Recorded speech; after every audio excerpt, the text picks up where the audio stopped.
All right.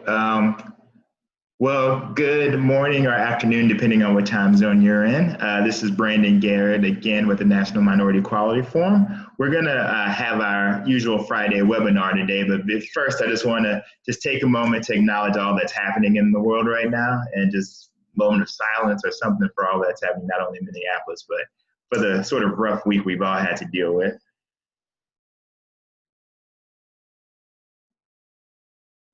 All right. And with that, I am also very excited to, in the same breath, excited to talk about our panel today and with our panelists, because these are three really good friends of mine that are speaking. Our moderator is Dr. LaTasha Seliby Perkins. She is from Mississippi originally, went to college in California and med school in Alabama, right? She's a member of FAAP Alpha. And she is she's in the first class of our NMQF 40 under 40. Additionally, she works at Georgetown University in Family Medicine and is on the board of the American Association of Family Medicine Practitioners. Hopefully I got that right. And she is a relatively new mom. Right? All right. And then we have ladies first. I'll go with the first cousin or the first Dr. Robinson, Dr. Loren Robinson. She wants to start off, I know she'd want me to start with the fact that she is a Spelmanite, and she loves Spelman, and so much so that she serves on their board of trustees. She is a physician in Texarkana, Texas, but did a lot of healthcare and public policy work in the state of Pennsylvania. She is also a member of the National Minority Equality Forum's advisory board, and she's in the first class of 40 under 40. She is on Ebony Magazine's list of 100 woke women, and she is also a relatively new mom out there in Texarkana, Texas. And then finally, we have Dr. Derek Robinson. Dr. Derek Robinson hails from the greatest state of Louisiana. He lives in the great city of Chicago. He is a graduate of Xavier University and a member of, I don't know if I said you're a member of Kappa Alpha Psi, but you also went to Howard for medical school and University of Chicago for MBA. He works in Chicago, as I mentioned, as the chief medical officer for Blue Cross Blue Shield of Illinois. And so I'm just glad to share my friends with you all today. And with that, I'll turn it over to Dr. Seliby.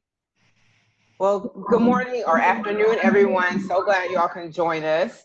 I'm super excited to do our panel today with both Dr.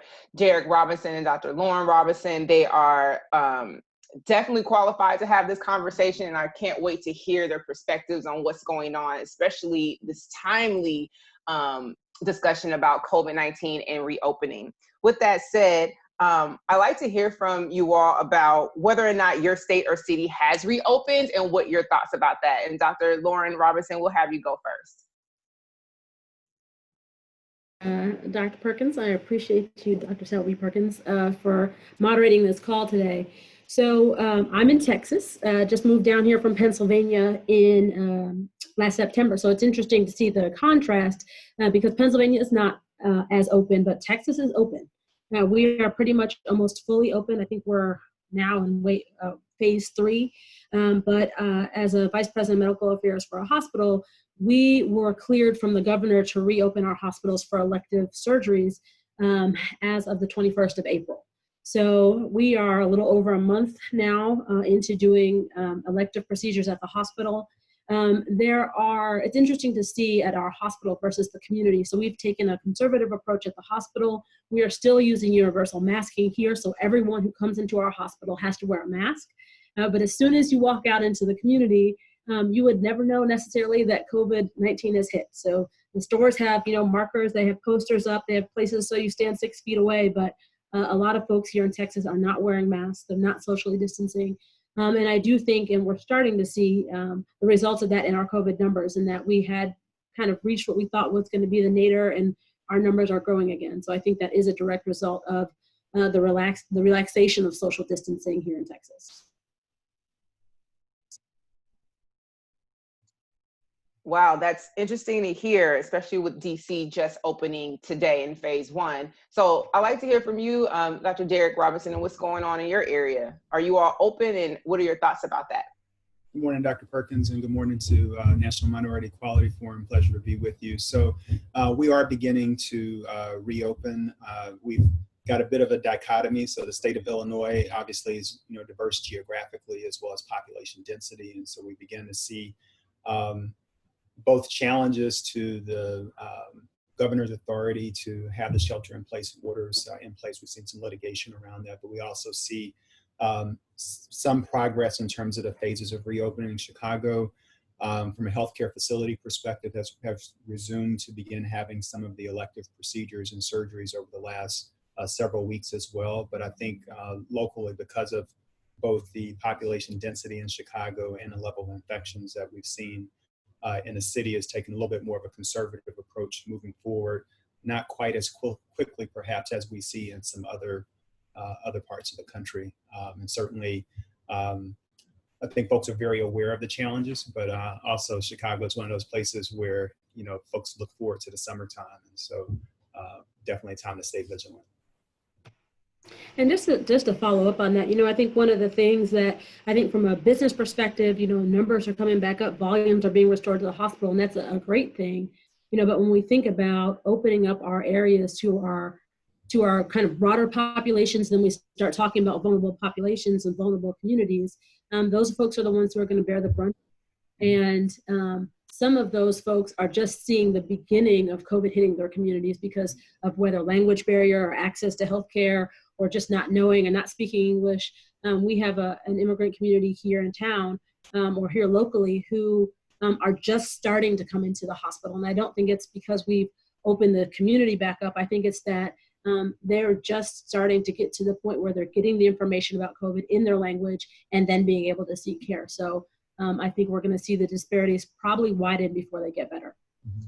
That's a great segue into the question I was going to ask Dr. Derek Robinson. The COVID-19 pandemic has shed a bright light on social determinants of health and their impact on health outcomes. How can we leverage this moment in history to accelerate efforts to eliminate social determinants of health? Sure, great question. So social determinants of health play an important role, obviously, and they are shaped by a number of factors, both within healthcare delivery and outside of healthcare delivery. I think one of the things for us to understand at this moment in history is while we're seeing significant disparities in COVID-19 infection rate and death rates in minority communities, many of these disparities in health outcomes were in existence prior to COVID-19, right? So we still, in the city of Chicago, have huge racial and ethnic disparities in infant mortality, life expectancy, children that have lead in their blood, pick a factor. And not just on the health factors, but also when you look at it from an economic perspective. So income, wealth, all of these things influence some of the challenges that we see. So when we look in the African-American community and in the Latinx or Hispanic community, we see high levels of obesity and hypertension and diabetes, many of these things shaped by many of the social determinants of health. And these adverse social determinants of health didn't happen overnight. And so I think addressing them also is not going to occur overnight as well. But I think it certainly reminds us of the importance of how these perhaps factors that aren't directly health factors influence the health of populations and put them at higher risk for not doing well in the face of a pandemic and when we're not in a pandemic. And again, the difference here is that everyone is concerned about their health and they're really focused on it. And we have this bright spotlight on the pandemic, which is new, but we see the disparities right in front of us that persisted when that spotlight of the pandemic was not on.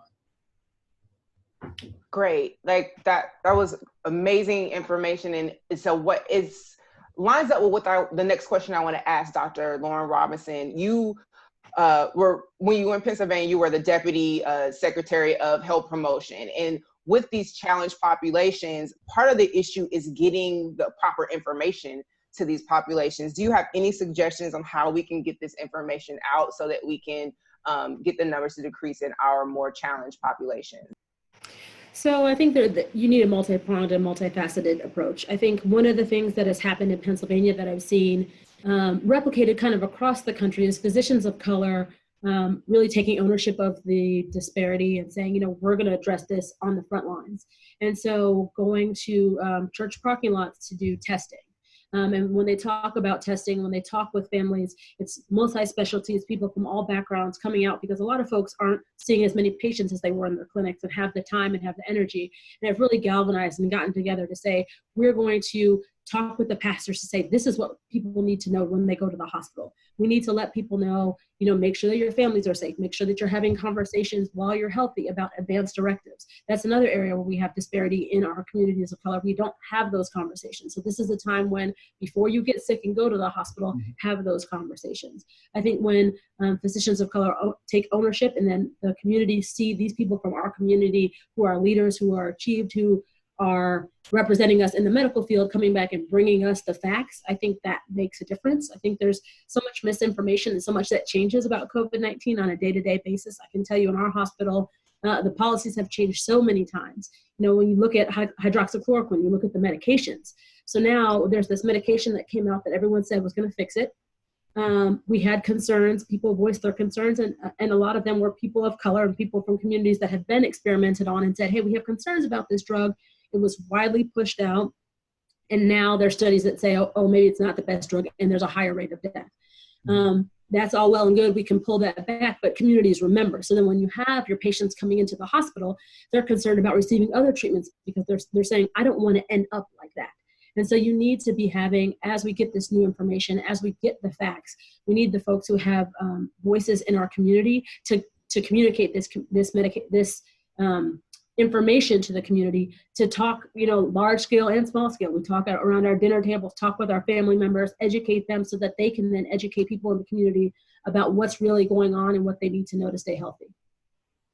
I'd love to piggyback on Robinson's comments, because certainly there has been a lot of misinformation, some disinformation out there that I think creates a lot of confusion. And so I think it really is important to have trusted sources of information out in the community, delivering it in a culturally concurrent and trusted way. And I think also, as we think about even this period with COVID-19, where we're not sure on what the right treatments are, and there's a lot of experimentation going on, I think we also have to be sensitive to some of the experiences of different populations with experimentation in medicine. And so what is the role of having physicians from their community part of the care team, so that they feel comfortable that they're getting the best care that is available?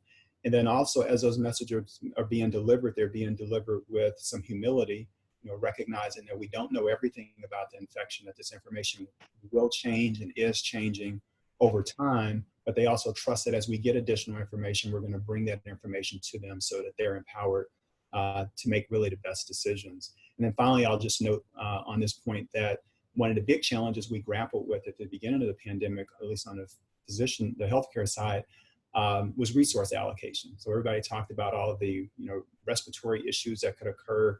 We don't have enough ventilators. And then, you know, in some communities, folks struggle with, well, what happens if they get really tight on ventilators, and will I get one versus the next person, and how will that occur? And so again, this whole issue of trust of the healthcare system and trust of our public officials, I think, is something that we can't lose sight of, again, as we try to get folks galvanized around, you know, these important principles of social distancing and understanding what's changed and what hasn't changed, so that they can protect their own health and the health of their communities. And I think as a follow-up to that point, you know, I think as we think about treatments, whether it's, you know, drugs, when we talk about resource allocation, we talk about ventilators or masks or PPE or personal protective equipment, even when we start to talk about testing. So now that there's this kind of kicked open door with especially the antibody testing, you know, I think it's important that we educate our communities to ask questions about what tests they're getting. Is it FDA approved? Where does the test come from? And what are you doing with my sample? Because there are some of the testing, specifically the antibody testing, which is a blood test, that is banking patient information to try to figure out and do research on the cells that are harvested to figure out, does this person have immunity? Would they have immunity going forward? Tracking to find out if this person then develops COVID with the next wave. And people have a right to know what these larger companies are doing with their, you know, their genetic sample, their blood sample. And so I think it's important to educate people to ask questions. That was excellent. And I love the way you guys are making this kind of mesh together, because my next question for you all is about testing. What are your thoughts on widespread testing, regardless of whether it's positive, regardless if you have symptoms or not, just testing everyone? And do you think testing everyone is realistic? And we can start with you, Dr. Loren Robinson, and then we come back to you, Dr. Derek. So this is a great question, and so interesting how, obviously these different areas of our lives intersect. So as a member of the Spelman Board of Trustees, we're trying to figure out, when we talk about reopening our educational campuses, Spelman, your larger campuses, what does that mean? I'm in Texas, football is life here. And so people are already thinking about, these college athletes would typically getting ready to go to do their summer training before the football season, and how do they bring these people back safely? I do think that from a college and university, from a collegiate perspective, I think they probably are going to require probably an antibody test before people come back to campus, because I think that, one, I think parents are afraid and they want to know that the college is doing something to assess the risk on campus. And so I think they're probably going to require some type of mandatory antibody test before returning to a campus. That probably will be extended to faculty and staff as well. I think the challenge is, I don't know that the science bears out that the results of an antibody test necessarily say that A, you're not going to develop it anytime soon, or that B, you have some type of protection now that you've got this test done. It says that you don't have it. You can go to campus and you're either protected or you're not going to be spreading it. And I don't know that the antibody test, even though they're approved to detect an antibody, but they're not approved to necessarily predict disease state or carrier state. And that's the thing I think we probably have some mis and disinformation about. I think that ideally, if they had universal testing, or if there was a way that you could do a rapid test like you do with the flu in the emergency department or in urgent care, I think if we got to that, we would get a better understanding and a better handle on this. But I think that we're quite some time out from getting to that point. And you hit the nail on the head. Being a physician on a college campus, we are definitely having the conversation as to what tests to use. The athletes are, on scholarship and they want to come back, and then you have the freshmen that want to start. It is definitely a conversation, and we don't have the answers to that just yet. Every campus is doing something a little different, but you're absolutely right. That's exactly the conversation we're having. Dr. Derek Robinson, would you like to weigh in on the national testing, and do you think it's realistic to test everyone? Sure, happy to. So I'm not going to say I'm not a public health expert, but certainly we are not testing enough individuals in the United States when you look at the number tested versus our total population. I think even as you get at some of the state and local levels, we still have a lot of room for improvement there. So we get a good population sample to understand how many folks actually have the infection. That'll help us better understand the mortality rate as well.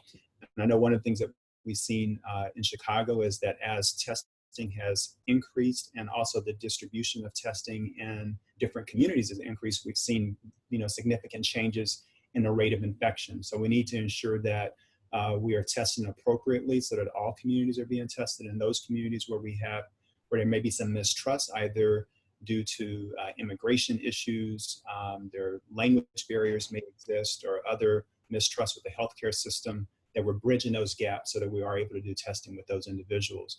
Now, certainly the PCR test allows you to determine whether a person is infected or not infected, but doesn't give you a sense for whether someone has been infected before. So I think there is a population or public health role for antibody testing. And as Dr. Loren Robinson noted, we don't know definitively whether if you have antibodies that you're going to be protected from reinfection yet. I think we're all hopeful that the evidence as it comes forth in future weeks and months hopefully will reveal that that's the case, similar to what we've seen with other infections, but we're just not there yet. And while there are some antigen tests available that you can get more rapid results on, we also understand that they're much better in detecting individuals who actually have the infection versus ruling out individuals who don't have the infection. And so, we started this pandemic with not enough tests, and then, we increased testing, but we had some issues with reagent availability and swabs, and then floodgates kind of opened on antibody testing of varying quality with uncertainty around what the results mean. So we've got some challenges to work through, but I think we also have the opportunity to look around the globe. We know that other countries have been able to execute significantly more testing per capita. And so we want to understand what some of those lessons are and how we can accelerate that here in the US. And even as a follow-up to that cascade around antibody testing, we are doing universal testing of all patients going to the OR for invasive procedures in our health system. That said, we did run into some challenges about a week ago with reagent availability. Now we've got plenty of tests. And then earlier this week, the FDA just kind of nixed 29 antibody tests. Mm-hmm. So now, folks, what the general public takes away from that is the FDA says the antibody test is no good. So how do you then reassure to say, oh, we are using the antibody test, but our antibody test is not on this list of 29?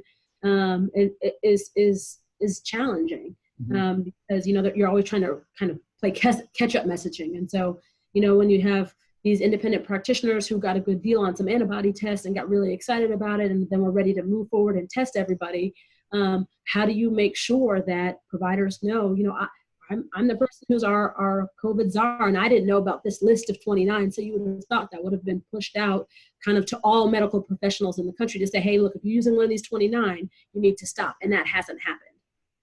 Yeah, I mean, initially, remember that the FDA, there was a lot of pressure. Hey, you all need to get these tests available, and so you had some that weren't approved, but they could submit that, hey, we've done our own testing. We're going to market this, but we won't say it's FDA approved. And then you got all these tests out in the market, right?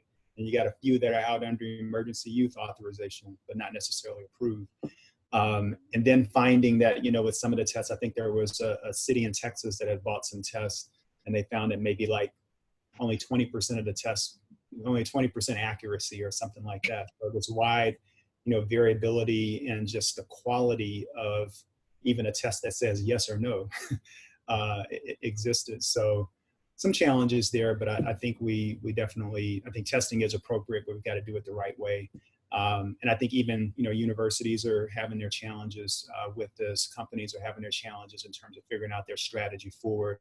The CDC did put out some guidance, I believe, earlier this week, trying to figure out what day of the week it is. It's Friday. So earlier this week regarding testing and how testing should be used. And I think at the very end of that guidance, there were like 3 bullets that were added, and one of them says that they don't recommend antibody testing as part of a strategy for return to work, for example. And again, I think that's just because the evidence isn't there, right, that you have the immunity. So I think this stuff is going to change over time. And again, I think what we have to share with our constituents, share with our communities and our patients is that the information is evolving. And so what we're trying to do is to be as honest and truthful with you about what we believe that we know for a fact now, and also acknowledge the things that we know that we're not sure about. And then, oh, by the way, just understand there's some things that we don't know that we may find out later, and just give us some grace as we come back to try to provide you with the latest information that's available. And despite all the challenges with the testing, and this is kind of higher level, we understand that there are issues with the testing, but regardless of that, football season is in fall, but right now the weather is getting warm. The reopening is happening, whether we understand the testing and have that under control or not. So what messages do we send to the minority population communities about what you can do to stay healthy besides getting tested? Because we do need to have a lay message to our general population. And Dr. Loren Robinson, you can start. So, I'm still a proponent of masking. I think that it's allowed people to show their creativity, obviously, but I think that until we have an answer, I think masking and washing our hands is the biggest thing. I think I'm concerned that there's still this shortage of, cleaning products. I'm concerned that people who have resources, whether it's access to internet or access to, a bot or being able to buy things in large quantities, are kind of buying them up and stocking them in the suburbs. And I worry that our folks who are the most economically disadvantaged, who are the folks who have been furloughed from their employers, who are the first to be let go and be the last to be called back, are going to have take a significant economic hit. And so they're not going to be able to buy the disinfecting materials. And so, I think just regular washing your hands with soap and water, and getting a mask. And I think getting masks to communities, I think, is a big part of it. I think some folks, there's all different types of masks out there, but I would say anything is better than nothing. And if we can figure out a way that we could, I don't think that there's enough wealth in this country that those folks should not be buying masks. So, Spelman is thinking about providing masks to all incoming students. Our health system, I have asked our leadership to think about providing masks to anyone coming into our hospital, a cloth mask. If there are payers out there who can provide masks to their members or to those, especially of managed care organizations, I think it's a goodwill gesture that will pay off in spades, because the other thing about this is not a quick hospitalization for a lot of people. We're talking 40, 50 days in the hospital. And so it's a big cost to the healthcare system. And I think equipping underserved communities with a mask is not something that would be an expensive venture for someone to take on. Sure, happy to jump in there as well. I know one of the things that we've done on the mask side is early in the pandemic, distributed 150,000 respirator masks to healthcare professionals on the front lines in the Illinois area to help during that early PPE shortage, and are working on some initiatives around a community mask distribution. Things I think that are important for the community to keep in mind are the things that we know that haven't changed. So the things that haven't changed are, one, we do not have a safe and effective vaccine that's available. So that hasn't changed. Two, we don't have proven effective treatments that are curative or that are going to significantly reduce mortality from the infection. And as Dr. Loren Robinson noted, three, we don't have sufficient availability of PPE such that everybody can have an N95 mask or something, even though that's not CDC recommended, but we think about ways that you can really reduce risk of infection as well as transmission. We still have some limitations there, and there are differences in availability of even surgical mask or cloth mask, and based on individuals' economic status. So we haven't distributed one to every American, and so those are things that folks need to keep in mind, and they also need to keep in mind that the infection is still out there. It can still be transmitted when it is still transmitted when individuals are asymptomatic, so they don't have a fever and they don't have a cough. They're still able to transmit the infection. And although the mask may have some protection, a surgical mask or a homemade mask definitely helps prevent some of the droplet spread and may help reduce some of the risk for infection. It's not as protective as the ones that we use in the healthcare system, where we're actually caring for someone that has COVID-19 or some other droplet transmitted infection. So in a long way of saying, you can get together with someone else and you both have masks on and you can still get infected.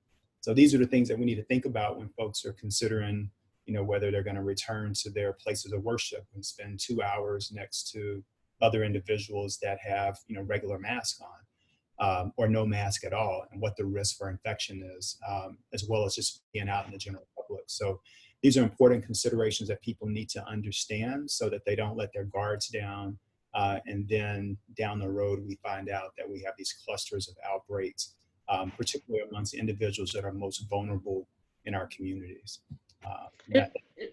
And one of the things I would add is when I think about people in close proximity, a lot of that is happening in our homes. So our community here, that is the newest identified high-risk community, is a matrilineal community where multi-generations live in one house, and the one house is a modest house. So we're talking, 15 to 20 people living in a very small area. And so when we talk about, someone in your house has COVID-19, you need to self-quarantine. That is not necessarily possible for some folks. So helping people understand what it means to self-quarantine and what they can do to keep themselves safe at home. So that person needs to be in their own area of the house, or they are going to need to have the same plate for the whole week that they're sick, or something to help it make sense to folks who are living more modestly than, a physician family. He can take off it, or she can take off her scrubs in the garage and then go, and she can stay upstairs. And I'm reading online on these different Facebook groups of someone who, I take everything off in the garage and then I can stay in the other suite and I have my own bathroom. And it's like, wow, that's amazing for you. But that's not the American story. And so how do we make sure that kind of regular Americans can figure out what it means to keep themselves safe in their homes if someone in their household or in their family is diagnosed with COVID-19? I'm so glad you made that point, because I definitely was thinking about that in the back of my head. Before we move on to the next question, I just want to also emphasize, as a point of privilege, Social distancing is important. And I find that our communities, they feel like they have on a mask that I can now be right next to my friend having a conversation. So it's also important when you're out and about with this reopening that folks remember social distancing is important. We need to make sure we continue to social distance, even with your mask on, and also wear your mask appropriately. Cover your nose and your mouth. Droplets come out of your nose and your mouth, not just your mouth. And so just emphasizing to folks to wear the mask appropriately and to continue social distancing, because social distancing also works. The last question I'm gonna ask before we go to the audience's questions and answers is, we're opening up. So if you could advise your state's government about reopening, what would you suggest? Would you suggest a different plan, or is there a state that's getting it right that you think that we should be modeling after? Either one of you can go. Well, I think, please go first, Dr. Robinson. I'll just say I'm proud of the work that our public health officials have done, both at the state level in Illinois as well as in Chicago, the city where I live.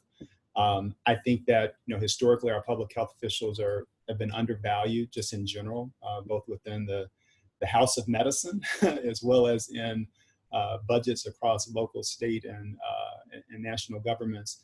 And we really see the importance of their work come to life in this pandemic setting.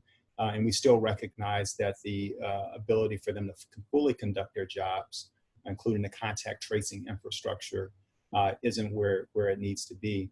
And they're in a very difficult situation as well, where you're trying to balance ensuring the health of the public, and then also this really unusual intertwining of an economic impact with the decisions to ensure the health of the public. And so it's definitely there'll be books written around the models of leadership based on what we've seen in the handling of the pandemic. And as some of them have said, they may rather look in the rearview mirror and say, well, we did much more than we needed to do, versus looking back and saying that there was so much more that we should have done that we didn't do. And so my hats would go off to our public health officials locally as well as in other states. I completely agree with you, Dr. Robinson. I think that, I think that we've got to take it slow. I think there's a whole bunch of explaining going on in Texas right now about, we opened and we're seeing cases go up, but they're trying not to tie it to the fact that we reopened. And I don't know really too much else of what we can tie it to, since nobody has been able to travel anywhere for 2 months.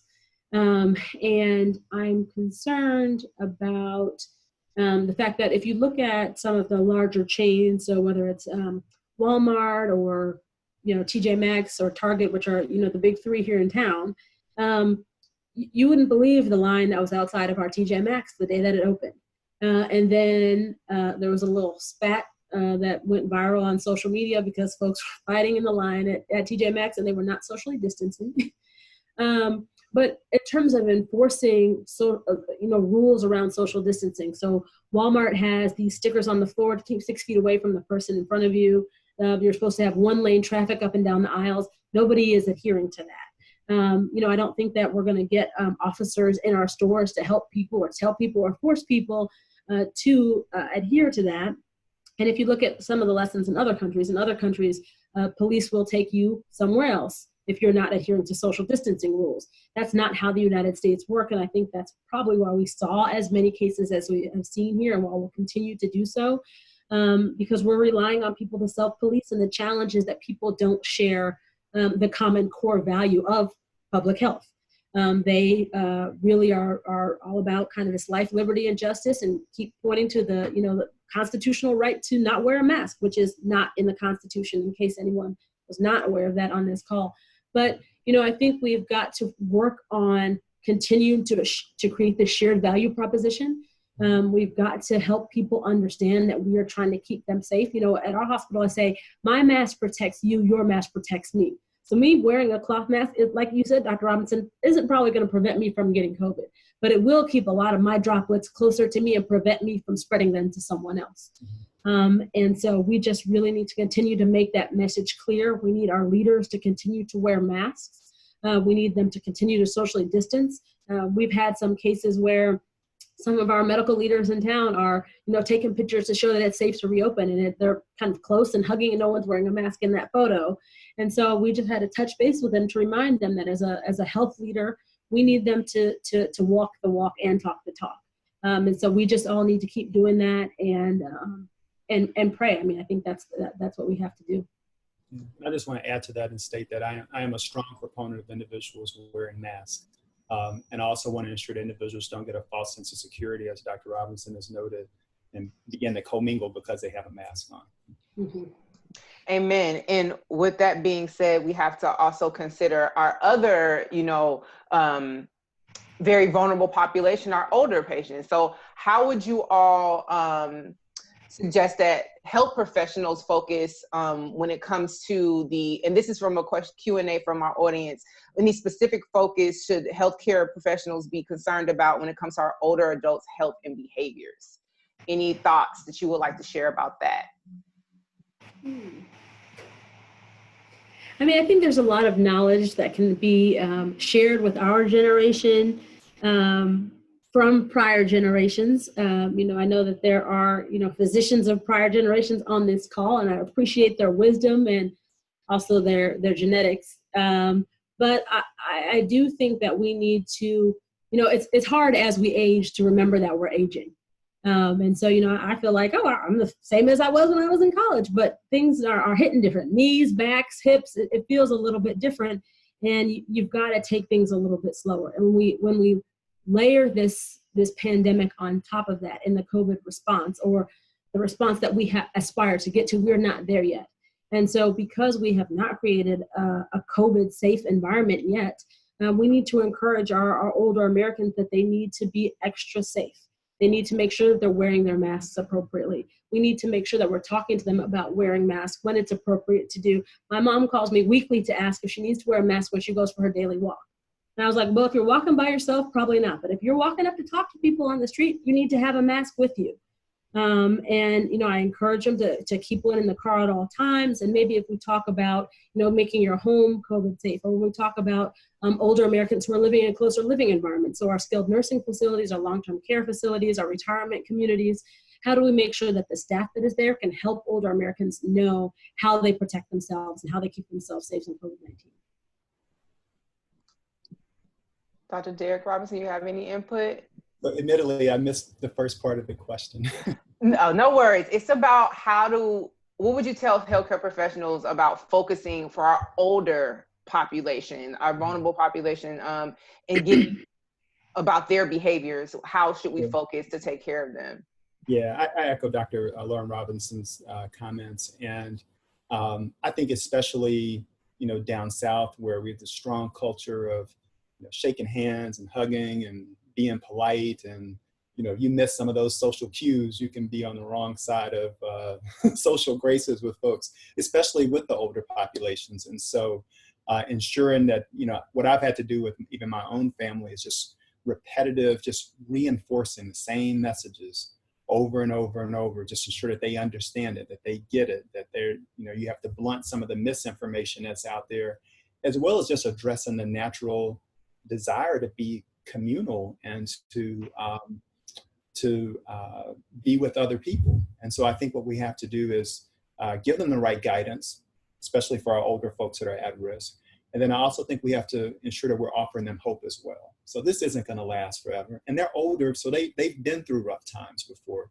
They've seen major downturns in the economy. And so we want them to reflect back on those times where, they saw the pillage in their community demonstrate, that level of endurance.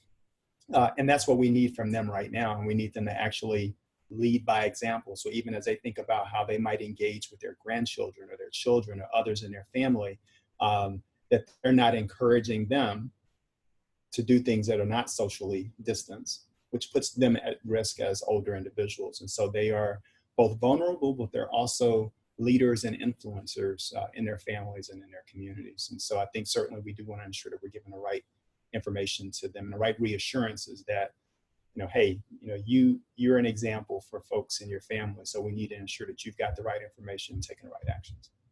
Amen. And I like to say, because I'm from the South and it's in the cities too, don't go to Big Mama's house. Please call first. Make sure you're not coughing. because anecdotally, I do have a great aunt who got sick because the grandchildren coming through saying hi because they're asymptomatic, but just maybe just telling people, yeah, at home, don't come over to grandma's house or grandpa's house without calling first. And if you're sick, just stay away or have a mask. So that's definitely the message we need to get to our the behaviors about communal, wanting folks to come around, just breaking that habit for a little bit, I think is extremely important. Another question that we had, after the summer, we're reopening in the summer, how do you think that's going to affect the K through 12 population when school restarts? Do you have any suggestions, maybe like how it's going to affect them, but also messaging to get to parents about, the K through 12 population? Well, one thing I would offer, and then I'd love to hear Dr. Robinson's perspective on it. I do think we need to ensure that children are getting their vaccinations. And so we need to provide, the parents and the children with, and primarily the parents with the information they need to feel safe that they can go to their physician or practitioner's office to get those immunizations, so that we don't see local, sort of epidemics layer on top of pandemics with different types of infections. I think certainly our public health officials and our school leaders have a very significant challenge ahead as they may go through these decision gates around schools and how do we go forward? Is there going to be a expanding digital divide? How do we address that?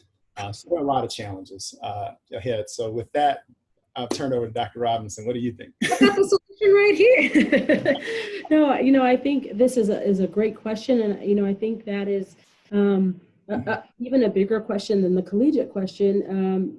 I think parents are scared. The American Academy of Pediatrics has already reported that the number of children who are fully vaccinated with currently approved childhood vaccines is declining. It was kind of smoldering, but there are a lot of children who have not gotten their vaccine. And if we're talking kind of regular Americans, but there are, I have physician friends who have not taken their children because they're scared. And so we, need to, again, talk about keeping yourself safe. One of the things that our pediatrician office did in town that I think is a good idea is they separated the day. So the morning is just well child visits, and it's just to get vaccines. And anybody who's calling to get an appointment for a vaccine is not turned away. So that's a good thing. And then the afternoon are all the sick visits. So they're kind of cohorting. And so there's challenges in and of itself with that, but they want to make sure that there's no challenges to a parent who's trying to get their child vaccinated. I do think that there's going to be significant challenges with K through 12 education in the fall, just because of how K through 12 education happens. People are not 6 feet away. My son is 1. There is no social distancing from a 1-year-old. And you would drive yourself crazy if you put them in chairs or cribs or whatever 6 feet away for the whole day, because they can shout for longer than you think they can. And so recently the CDC started to put some guidelines out, and I think something leaked, and then people turned into this viral post about how education is going to look, and everyone freaked out. I think that the plan for opening K through 12 education in person will be some shade of what was previously released. I do think that they're going to rely heavily on some digital education. And, for some kids who are well-resourced, that has worked well. There are some kids who are excelling in ways they never have before. But again, I worry about folks who don't have internet access at all. I worry about what this is going to do to a full generation of children in terms of educational equity and how we achieve that if we've not done universal broadband in our communities, and if we hadn't even gotten to the point where we had universal high quality pre-K and early education. Great, those are fantastic, because we don't have the solution. So it's good just to think about what the possible solutions are and to stay updated on what's going on with COVID-19. So the last question I have from Q&A is more practical for a general population. And it talks about, with the restaurants reopening and we saying wear a mask, how often should you change that mask? How often should you wash a cloth mask? And when you go in restaurants, should they be offering more protection now that they're reopening? So I would generally rely upon the CDC guidance around how often to wash or, change those cloth masks. I think if it's a cloth mask, my personal opinion, I think you'd wash it at least a day every daily, but I guess I would refer to the public health experts around that. In terms of going out and sitting in restaurants, I think folks just need to understand again how droplets are spread, what's the level of protection that you have with the mask that you're wearing, and what kind of risk you put yourself at, and what's the benefit that you're going to get. Again, I think the reopening process is a balance of both the data that the public health officials are seeing, and as well as the significant pressure that public leaders are under regarding the economic impact of mitigating spread of the infection. There are a lot of things that we can do. That doesn't mean that because we can do some things that we should do those things. And so I think as folks better understand information regarding the infection and what remedies we have available and we don't have available, I think it can help them make decisions that are more informed and in the best interest of them and their families. I don't think that restaurants are going to get it perfect. They're not hospitals. So they're it's just very different than going into an operating theater, and we know we need to have a procedure that's done. It needs to be sterile, and we need to come out without any sort of hospital-borne infection. That's a very different setup than go to the restaurant, and we should not be exposed to some sort of droplet exposure. I think this is a lot more challenging to achieve. So I would tell you, we went to universal masking, I think right around Easter weekend, here at St. Michael in Texarkana, and we provided, let's see, 2 masks for clinical staff, and they were supposed to rotate, 3 masks, and they were supposed to rotate it every 3rd day. So basically they had 3 masks, 3 bags, and then they would wear it for one day and then put it in the bag, put a new mask on the next day, and they would rotate those, and then they could exchange theirs out every 2 weeks. For non-clinical staff, they were given 2 masks that were supposed to last for 3 weeks. And so none of that was based on any science. There was some talk around reusing N95s and reusing of masks, and we basically extrapolated off of that data that came from the CDC. I do think the CDC is probably going to have to do some studies or put something out about how often cloth masks should be washed. That said, American freedom, people are going to do what they can and say, I'm not going to use my washing machine, or I'm not going to use my little bit of detergent, or whatever it is for why they don't have to, or why they feel like they need to wash it twice a day. But I think that there does need to be some guidance from CDC on that, especially because employers are having people wear masks. People are bringing them from all over. They're made of all kind of different materials. Some of them have filters you put in. There's so much variability in what a cloth mask is. I think there needs to be some guidance about how they're washed. Another thing that I was just thinking too is that for people who are hard of hearing, and as you become more hard of hearing, you don't realize it, but you rely on lip reading a lot more. And so when someone's wearing a mask, it makes it incredibly difficult for folks who are, whether it's aging or have any other type of hearing loss, it makes it incredibly difficult for them to hear people. And I don't know if you all have tried to have phone conversations while wearing a mask. That's also difficult. And so I think that part is going to be something that I think we're going to see the evolution of face masks and how we have assistive devices to help with those.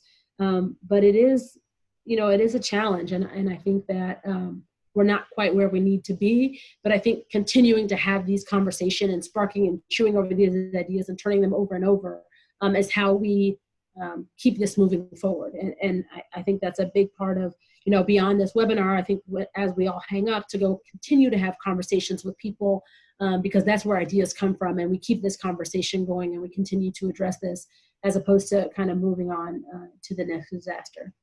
Yeah, I would agree. And I know that in the hospital I work at, we've also reused N95 masks, and I've seen some recommendations regarding how many times you can reuse it if apply a different type of treatment, whether it's peroxide or heat or that kind of thing.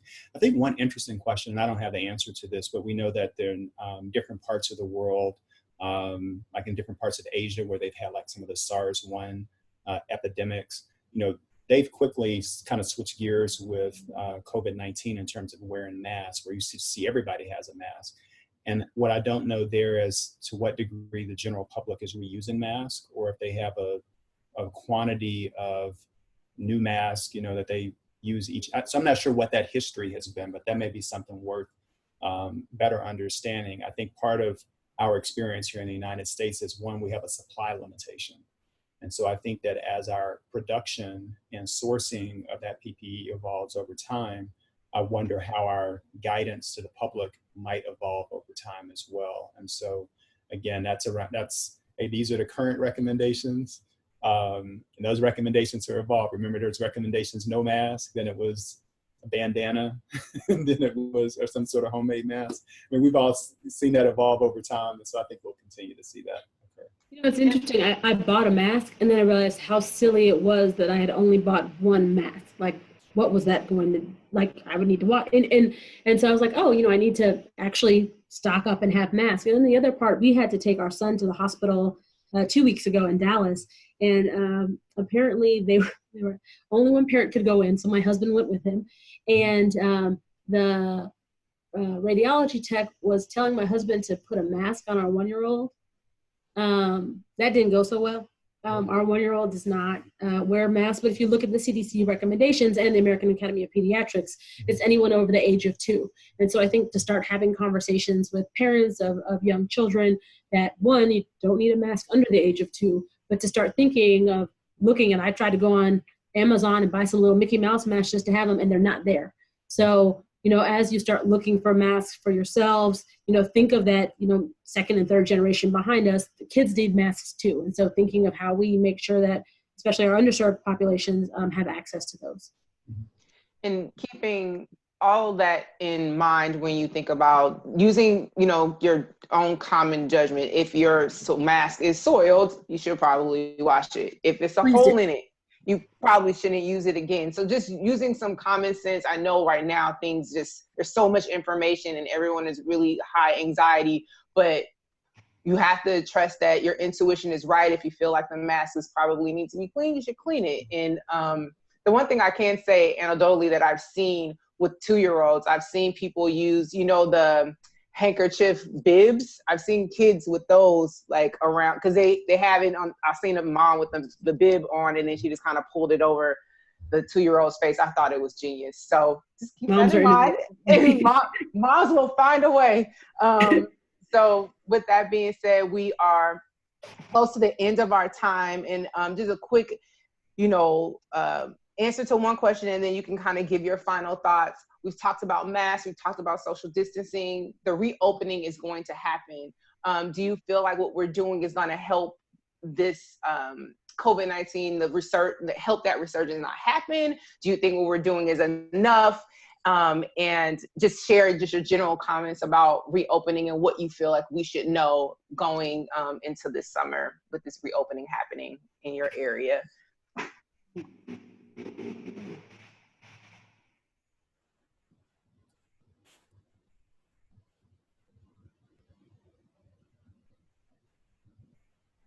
And so I can restate it just to make it a little clearer. If strictly followed by everyone, do you think the current reopening guidelines and mandates of wearing masks, social distancing is enough to prevent the resurgence this summer? Like, do you feel like what we're doing is enough to fight it back? I'm going to humbly say that I'm not sure. That's the honest truth. I think are we taking reasonable approaches to protect the health and safety of the public? I think in many instances, yes. But I'd be humble enough to say that, again, we have 6 months of experience with this particular virus, and we're looking at folks who have, or communities that have dealt with this maybe a few months ahead of us in different parts of the world to understand, okay, well, what have they experienced with their reopening process, and how does what we're doing compare to what they did, and what results are they seeing, and what are we beginning to see in different pockets of the country here in the United States. So I think the jury is out, but I think we have to remain responsible. We have to be transparent. I think we have to share additional information as it becomes available. I don't think in all instances we're going to get everything right and perfect the first time. That's part of being human. And so I think we have to also be willing to talk about those things that we thought, was the path to go down, but hey, it's not. We need to close that door and we're going down a different path. And I think that will help maintain the trust of the people who look to us for leadership more broadly in the healthcare arena.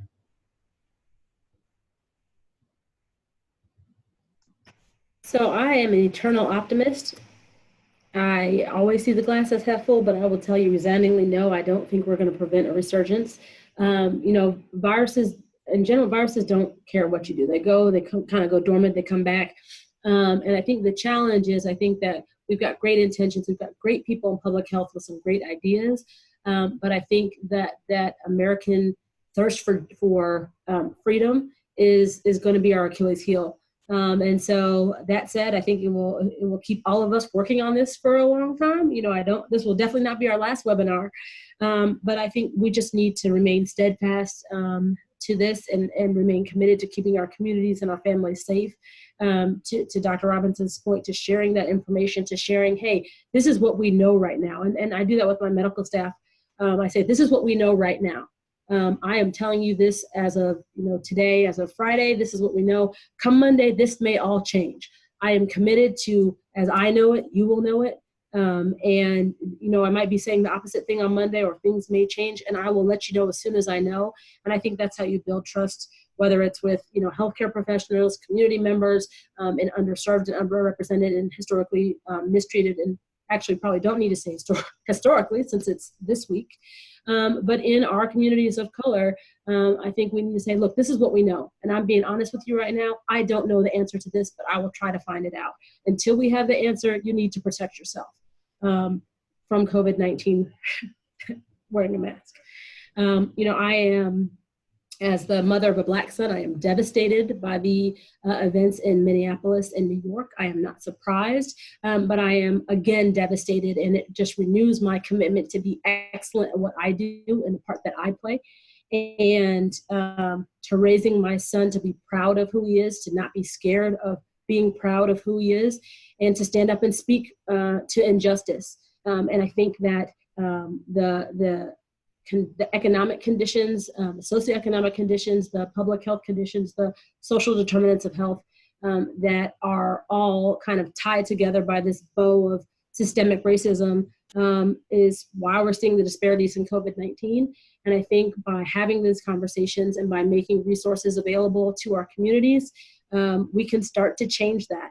And this is our moment. It will always be our moment. But just because we're focusing on COVID-19 doesn't mean that we can't also focus and talk about other issues of public health, specifically violence against people of color. Thank you for that, Dr. Loren Robinson. That was an amazing summary of what your final thoughts are. And Dr. Derek Robinson, did you have anything else you wanted to add before we end this amazing panel? Sure. It's been a pleasure being on the panel with Dr. Loren Robinson. And like her, I actually have two sons under the age of 10. And so I am equally heartbroken with a lot of the things that we've seen occur in society over the last week, which remind us of many of the longstanding challenges that we faced over time. And certainly, I think we should remain prayerful for our community and for all communities as we move through the pandemic and look beyond it as well. I share significant concerns regarding the economic impact of the most vulnerable populations across our country, both Black, Brown, Hispanic, and white, as we look at just the economic challenges that folks are going to face when the moratoriums on foreclosures and evictions and repossessions and those things go away. And folks are still looking to get back into jobs and to take care of their families. I think we've got a very difficult road ahead. And so I think we have to remain united. I think we have to care not only for the physical health of individuals and communities, but also for their mental health as well. So very, very challenging times for us all, but I believe that we can get through it. And I think that programs like this, hosted by the National Minority Equality Forum, create a venue for us to have some of these really important discussions and to help inform and galvanize those folks who are also interested in improving the health outcomes of communities across the country. So thank you both for this amazing panel. I know you all are incredibly busy, and so for you to take time out to be on this webinar, we are eternally grateful. So thank you all for being here, Dr. Derek Robinson and Dr. Loren Robinson. How amazing. All right. And thank you, Dr. Seliby, coming in and helping us out with this. It's great to hear your perspective as well. I know you're taking care of the kids over there in Georgetown, or in DC in general, sorry. But just want to say appreciate you guys, and I guess my thing is make sure I wear my mask all the time. I definitely got that, and I got to make sure I stay safe, and I want everybody on the call to stay safe, and I want all of you to be well. So you guys have a good, enjoy your weekend, and be safe as it reopens. Thank you, Brandon. All right, thank you guys. Thank you, guys. Thank you all. Bye.